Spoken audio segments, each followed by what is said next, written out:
नमस्कार मित्र, ओम नमः शिवाय। मित्र, आज हम आप लोगों को बताएंगे कि जब हम लोग शिव मंदिर में पूजा करने के लिए जाते हैं, हम लोग अक्सर जाते हैं। अभी तो सावन का महीना में लोग रोज भी जाता है, कुछ कुछ लोग हैं जो डेली जाते हैं शिव मंदिर में। शिव मंदिर में जब पूजा करने जाते हैं तो हम लोग वहां जाके शिव जी के सामने सबसे पहले 3 बार ताली बजाते हैं, ऐसा ऐसा करके। उसके बाद हम लोग शिव जी का पूजा का जो तैयारी है उसको करने लगते हैं। तो ये 3 ताली का पीछे का क्या रहस्य है, आज हम इस वीडियो का माध्यम से आप लोगों को यही बताएंगे। कुछ लोगों का मानना है कि शिव जी का बहुत पसंदीदा चीज है ये ढोल, नगारा, डमरू, ये सब चीज। इसीलिए शिव जी का जब पूजा होता है ये सब चीजें अगर हम लोग ले जाते हैं तो शिव जी को बहुत पसंद आता है। लेकिन ये तो संभव नहीं होता है कि हम लोग जब पूजा करने शिव मंदिर में जाते हैं तो हमेशा ढोल नगारा के साथ जाए। वही ढोल नगारा का आवाज के बदले में हम लोग ये 3 ताली का प्रयोग करते हैं। माना जाता है कि वो ढोल नगारा डमरू का जो आवाज है वो शिव जी को बहुत पसंद है और शिव जी बहुत खुश भी होते हैं वो बजने से। इसीलिए उस जगह पर 3 ताली का हम लोग प्रयोग करते हैं। अब ये 3 ताली का पीछे क्या रहस्य है ये बात आप लोगों को हम अभी बताएंगे। ये 3 ताली बजाने का अलग अलग अर्थ होता है। पहली ताली का मतलब होता है कि हम आपके सामने उपस्थित हैं।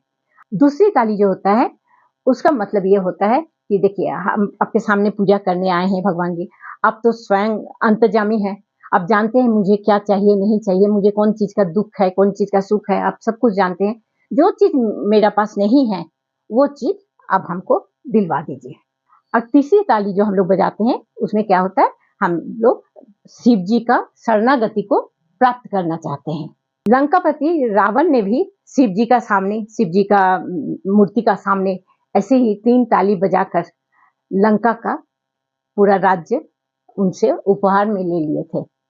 भगवान श्री कृष्ण जी के पास 16,108 रानियां थी, पर एक भी संतान उनका नहीं था।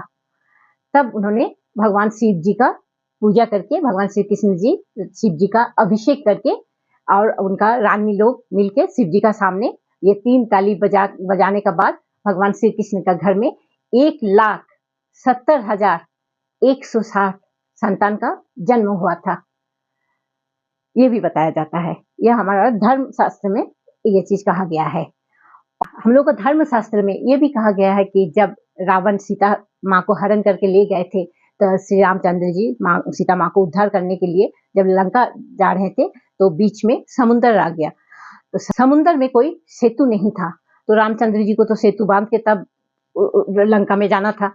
जब रामचंद्र जी समुद्र में सेतु बांधने जा रहे थे बार बार वो सेतु टूटता जा रहा था। तब श्री रामचंद्र जी भगवान शिव जी से वहां पर शिव जी का एक मूर्ति बना के प्रार्थना करने लगे 3 ताली बजाकर कि भाई भगवान हमको आप सहायता कीजिए। तब शिव जी स्वयं वहां प्रकट हुए, देखे रामचंद्र जी को बोले कि पत्थर के ऊपर राम नाम लिखते जाइए और वहां समुद्र में डालते जाइए, वो पत्थर तैरते रहेगा। और रामचंद्र जी उनका आदेश से वैसा ही करते गए और वो पत्थर तैरते गया। उसी पत्थर से जो सेतु तैयार हुआ उससे रामचंद्र जी लंका पहुंचे थे। ठीक है मित्र, अगर ये जानकारी आप लोगों को अच्छा लगा तो जरूर आप लोग सब्सक्राइब कीजिएगा, शेयर कीजिएगा। नमस्कार।